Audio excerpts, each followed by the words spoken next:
کامران مرتضیٰ صاحب، سب سے پہلے اگر دیکھا جائے تو آپ کیا سمجھتے ہیں کہ پچھلے دنوں جو قومی سلامتی کمیٹی کا اجلاس ہوا تھا اس میں پاکستان تحریک انصاف کی جو عدم شرکت تھی اور محمود خان اچکزئی صاحب، اختر مینگل صاحب، یہ شخصیات جو نہیں گئیں، انہوں نے کیا پیغام دیا ہے؟ یا ان شخصیات کو نہ بلانے میں یا ان کے نہ آنے میں جو اصل وجہ ہے وہ حکومت ہے؟ دیکھیے غلطی تھی. اگر حکومت نے کہیں کمزوری سے بھی بلوایا تھا یا اس کی چاہت نہیں بھی تھی، دل سے نہیں بلوایا تھا، چاہت تھی کہ نہ آئیں، تب بھی ان کو آنا چاہیے تھا، کیونکہ مسئلہ قومی ہے. تو جب مسئلے قومی ہوں اس میں بیٹھنا چاہیے. بھلے آپ اپنا اختلاف جو ہے وہ رکھے سامنے. یہ اسکیپ جو ہے یہ کوئی رستہ نہیں ہے کہ میں ادھر نہیں بیٹھوں گا، میں بائیکاٹ کر دوں گا، میں باہر نکل جاؤں گا، واک آؤٹ کر جاؤں گا. یہ ساری چیز یہ کوئی رستہ نہیں ہے، یہ کوئی طریقہ کار نہیں ہے. آپ بیٹھے آمنے سامنے بیٹھ کے آنکھوں میں آنکھیں ڈال کے اپنا اختلاف سامنے رکھیے. بھلے آپ اگر منارٹی میں ہیں تو اگر آپ کا اختلاف رد بھی کر دیا جائے مگر کم از کم ریکارڈ پہ آ جاتا ہے. یہ طریقہ کار جو ہے نا میرے خیال میں، میرے ذاتی خیال میں یہ درست نہیں ہے کہ آپ جو ہے نا جس چیز کو پسند نہ آئے اس کو کہے میں بائیکاٹ کرتا ہوں. یہ اسکیپ ہے، اسکیپ کرنا جو ہے نا یہ کوئی طریقہ نہیں ہے. تو سر یہ جو باقی شخصیات ہیں ان کے بارے میں کیا ان کو دعوت نامے ہی نہیں بھجوائے گئے ہوں گے؟ میرا خیال ہے بھجوائے گئے ہوں گے. اگر نہیں بھجوائے تو یہ پھر بہت زیادہ جو بہت بری بات ہوئی ہے. یہ ممکن نہیں ہے کہ ان کو دعوت نامے نہ بھجوائے گئے ہوں. مگر اگر ہوا ہے، فرض کر لیجیے اگر ہوا ہے، اسپیکر اس میں بہتر جواب دے سکتے ہیں، کیونکہ اسپیکر جو ہے نا اس کو آرگنائز کر رہے تھے سارے. اس میں وہ ایوان کے کسٹوڈین تھے یا اس کمیٹی کے بھی ایون کسٹوڈین وہی تھے. تو اگر ایسا ہوا ہے تو یہ بہت بڑی زیادتی ہوئی ہے. اچھا کامران صاحب، آپ کیا سمجھتے ہیں کہ ایک طرف وزیر اعظم نے اے پی سی بلانے کا اندیا دیا تھا، دوسری طرف اپوزیشن اتحاد کی طرف سے سننے میں آ رہا ہے کہ عید کے بعد اے پی سی بلائی جائے گی.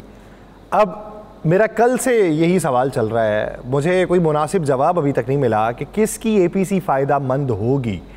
حکومت کے بلانے سے پہلے اگر اپوزیشن بلا لے تو یہ کیا جسچر ہوگا؟ اگر حکومت بلائے اپوزیشن نہ جائے تو وہ پھر کیا جسچر ہوگا؟ ہر وہ اے پی سی فائدہ مند ہے جس میں تمام پارٹیاں شرکت کریں اور ہر چیز اوپن ہو جائے. ایون اس میں الیکشن 2024 بھی جو ہے نا اس کو بھی اوپن، اس پہ بھی ڈیبیٹ کی جائے اور آمنے سامنے بیٹھ کے ڈیبیٹ کی جائے. اور اگر فرض کر لیجئے کہ کوئی ایسا ایشو ہے حکومت کے کہ ان سے جایا نہ گیا، ہم سے بلایا نہ گیا، تو میں اس میں پہلے بھی 2-3 دفعہ تجویز کر چکا ہوں کہ مولانا صاحب اس میں بلوا لیں. اس میں تو کسی کے آنے میں کوئی پرابلم نہیں ہوگا. وہ دونوں طرف جو ہے نا وہ میرا خیال ہے کہ اس وقت بھی جو ہے قابل احترام ہیں اور ان کے اوپر تو کوئی پرابلم نہیں ہے. اور وہ بلوائیں، وہ ہوسٹ کریں. اس میں الیکشن کا ایشو بھی ہو، دہشت گردی کا ایشو ہو، ملک و قوم کو جتنے مسائل درپیش ہیں، اور بے شک بھلے وہ ایک دن کے لیے نہ ہو، ایک دن سے زائد کے لیے، اور اس میں یہ ساری باتیں ڈیبیٹ کی. سر میں اس سے پہلے کہ دیگر معاملات کی طرف جاؤں، اظہار تعزیت سب سے پہلے آپ سے کہ آپ کی جماعت کے سینئر رہنما حافظ حسین احمد صاحب جو ہیں وہ اس دنیا میں نہیں رہے. ایک ایسی شخصیت کہ جن کا سیاست کے لیے بہت بڑا کام تھا، جنہوں نے دین کے لیے بہت بڑا کام کیا، جنہوں نے مفاہمت کی پالیسی کے لیے کام کیا، جنہوں نے دلوں کو جوڑنے کے لیے کام کیا. رفٹ اگر پیدا ہوئی تو اپنے نظریات کو بھی پس پشت رکھ کے، اپنی اختلافات کو بھی پس پشت رکھ کے ہاتھ آگے بڑھاتے رہے. ان جیسی شخصیات سیاست، پاکستانی سیاست میں ان کا چلے جانا کتنا بڑا خلا؟ بہت بڑا نام تھا، بہت بڑا نام تھا، اور بڑی خوبصورتی کے ساتھ جب بات کرتے تھے تو اس میں مزہ آتا تھا. وہ کہتے ہیں نا کہ پھول جھڑتے ہیں منہ سے، تو حافظ صاحب جب بات کیا کرتے تھے، اللہ ان کی مغفرت کرے، وہ پھول جھڑتے تھے ان کے منہ سے. اور وہ ظرافت ایسی کہ جس میں بدتمیزی شامل نہیں ہوتی تھی، خوبصورتی ہوتی تھی. دوسرے کو بھی، جو دوسرا بھی انجوائے کرتا تھا جس کے حوالے سے بات کی جاتی تھی. تو اللہ ان کے لیے اگلا جہان آسان کرے. اس کے علاوہ بھی جو ہے وہ کوئی 10 دن 15 دن ہو گئے ہیں وہ جے یو آئی کو ٹارگٹ کیا ہوا ہے. ہر جگہ پہ ہمارے لوگ شہید ہو رہے ہیں. انفارچونیٹ، ہم کو یہ سمجھ میں نہیں آتا کہ کیوں شہید کیوں کیا جا رہا ہے. جے یو آئی نے بگاڑا کیا یا اس کے لوگوں نے کیا بگاڑا لوگوں کا؟ نہیں سر، یہ اب کا معاملہ نہیں ہے، بہت پرانا معاملہ ہے. بہت سی پالیسیز ہوئیں، بہت سی پالیسیز پہ شفٹ دیکھنے میں آتا رہا، لیکن آپ لوگ ہمیشہ ٹارگٹ پہ رہے. اس کی بنیادی وجہ آپ لوگوں نے بارہا یہ بھی کہا جب افغانوں کو واپس بھجوایا جا رہا تھا، آپ نے ایک پروگرام کے اندر بات کی تھی کہ ہم پہ تو یہ بھی غصہ ہے کہ ہم سائیڈ کیوں نہیں لے رہے ان کی، ہم اس سمت میں کھڑے ہیں جو ان کے مخالف ہے۔ کیا اس کے علاوہ بھی کچھ وجوہات ہیں؟ کیا اس کے تدارک کے لیے بھی کچھ ہوا ہے؟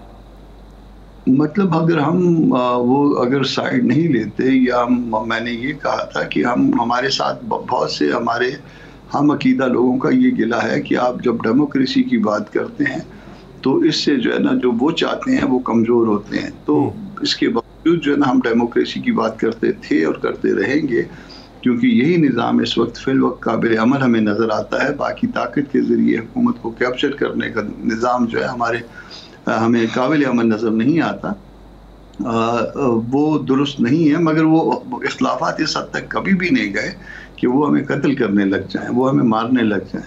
تو یہ بات اب ایون جو ہے نا وہ مختلف ایمبیسیز بھی پوچھ رہی ہیں کہ آپ کو کیوں مارا جا رہا ہے آپ کے لوگوں کو۔ ہمیں اس بات کا کوئی جواب جو ہے وہ فی الوقت نہیں مل رہا۔ اچھا کامران صاحب، سر اگر دیکھا جائے تو ابھی جو اپوزیشن اتحاد ہے، مولانا نے بھی کہا کہ دوریاں کچھ ختم ہوئی ہیں، اختلافات کچھ ختم ہوئے ہیں، تلخیاں کچھ کم ہوئی ہیں۔ آپ کو وہ اتحاد جو اب سے 10-15 دن پہلے جس کی ملاقاتیں بھی ہو رہی تھیں، وہ اب کے تناظر میں کتنا آگے بڑھتا ہوا دکھائی دے رہا ہے؟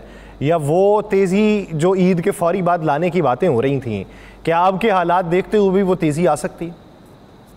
ہم کل بھی بیٹھے تھے، کل مصطفیٰ نواز صاحب نے جو ہے وہ افطار ڈنر کیا ہوا تھا، مولانا صاحب بھی ادھر تھے، محمود خان صاحب بھی تھے، علامہ صاحب بھی تھے، پی ٹی آئی کے دوست بھی تھے سارے، اور اس میں سیاسی گپ شپ بھی ہوئی، بلکہ بہت سارے گلے شکوے بھی ہوئے، اور سب کے سامنے ہوئے۔ یہ بہت اچھی بات ہوئی کہ دوسری پارٹیوں کے سامنے ہوئے وہ گلے شکوے، تاکہ ان کو بھی جو ہے نا وہ سمجھ میں یہ بات آ گئی ہوگی کہ کیوں جو ہے نا وہ ہم ابھی تک ریلکٹنٹ ہیں اور کیوں مزید آگے نہیں بڑھ رہے، حالانکہ کافی سارا جو ہے نا سفر آگے طے ہوا ہے۔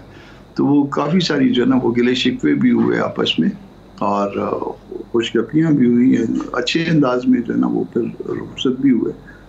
عید کے بعد میرا خیال ہے کہ باتیں آگے بڑھیں گی، کل کچھ باتیں اور ادھر سے ادھر کنوے ہوئی، ادھر سے ادھر کنوے ہوئی، تو انشاءاللہ تعالیٰ عید کے بعد دیکھتے ہیں کہ کیا پوزیشن ہوتی ہے۔ کیوں ہمارا ایک جو سب سے بڑا ایشو ہے وہ یہ ہے کہ جب تک مولانا صاحب سارے معاملے کو اپنی پارٹی کے جنرل اس میں نہیں رکھیں گے عمومی کے اجلاس میں، اس وقت تک جو ہے وہ آگے نہیں بڑھ پائیں گے۔ ہمارے ہاں جو ہے نا وہ ون مین شو نہیں ہے، ہمارے ہاں جو ہے بظاہر ہم آپ کو ریجڈ نظر آتے ہیں، مگر جتنی ڈیموکریسی ہماری پارٹیوں میں ہے، میرا خیال ہے ہم میں اور مذہبی پارٹیوں میں، میرا خیال ہے دوسری پارٹیوں میں اتنا نہیں ہوتا۔ وہاں جو لیڈر نے کہہ دیا ہمارے، تو آ کے جو ہے نا وہ عام ورکر بھی جو ہے نا ہمارا جو ہے تیا پانچا کر دیتا۔